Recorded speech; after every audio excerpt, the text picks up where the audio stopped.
अगर आपको हॉरर कहानियाँ पसंद है तो हमारे चैनल को सब्सक्राइब करके बेल आइकॉन ऑल नोटिफिकेशन पर सेट कर लीजिए।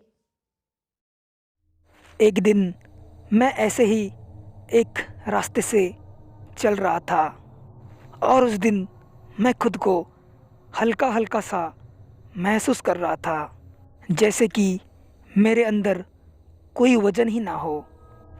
फिर मैं थोड़ा और आगे गया। रास्ते पर चलने वाले मेरे आसपास के लोग मुझ पर बिल्कुल भी ध्यान नहीं दे रहे थे, साले मतलबी हो गए हैं। उसके बाद मैं उस कैफ़े में गया जहाँ पर मैं अपने दोस्तों के साथ बातचीत करता था और वक्त गुजारता था।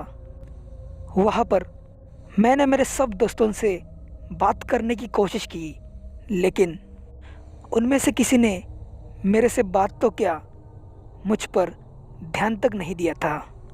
आई थिंक सब लोगों को बहुत ही ज़्यादा एटीट्यूड आ गया, इसलिए मैं चुपचाप अपने घर की तरफ जाने लगा।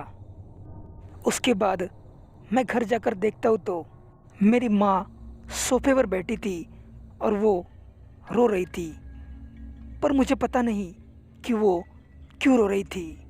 इसलिए मैंने उन्हें पूछने की कोशिश की, क्या हुआ माँ, क्यों रो रहे हो आप? माँ मुझे बताइए तो क्या हुआ? लेकिन मेरी माँ ने मेरी कोई भी बात का जवाब नहीं दिया। अरे यार, ये क्या हो रहा है? आज मेरे साथ कोई बात क्यों नहीं कर रहा है? मैंने ऐसे क्या गलती कर दी? ये सब सोच के मैं अपनी बहन के रूम में चला गया और वहाँ पर जाकर देखता हूँ तो मेरी बहन भी सिसक सिसक के रो रही थी।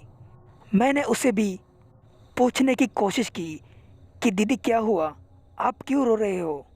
लेकिन उसने भी मेरी तरफ बिल्कुल भी ध्यान नहीं दिया। उसके बाद मैं अपने कंप्यूटर रूम में गया जहाँ पर मेरा बड़ा भाई कंप्यूटर के सामने बैठकर रो रहा था। उसके बाद मैं अपने भैया के पास चला गया था और उन्हें पूछने लगा, भैया क्या हुआ आप सबको? आज आप सब लोग मेरे ऊपर ध्यान क्यों नहीं दे रहे हो और रो क्यों रहे हो इतना? लेकिन मेरे भाई ने भी मुझ पर बिल्कुल ध्यान नहीं दिया।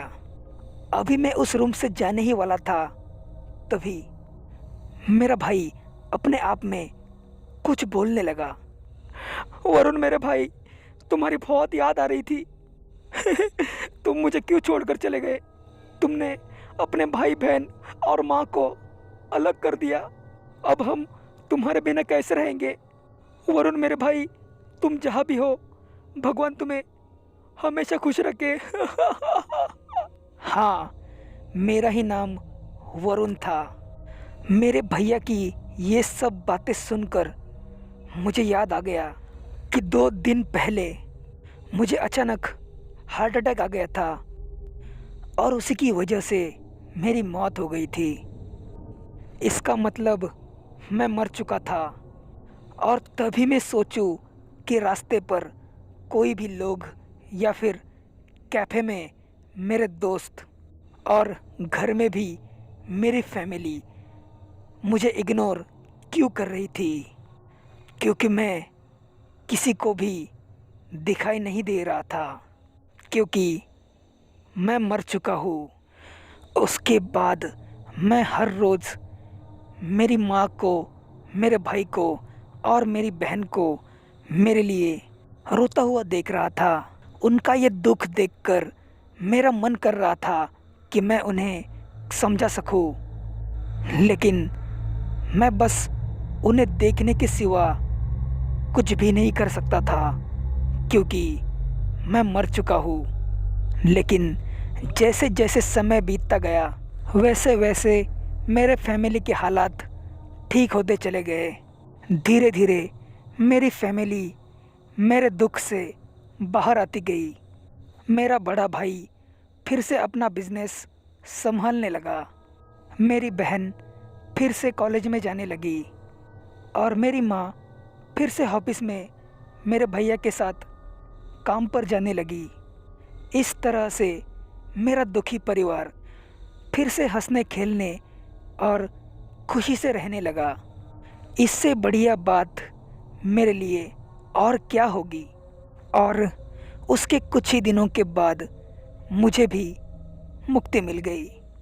अब मैं जहाँ पर भी हूँ वहाँ पर बहुत खुश हूँ, क्योंकि मेरा परिवार खुश तो मैं खुश।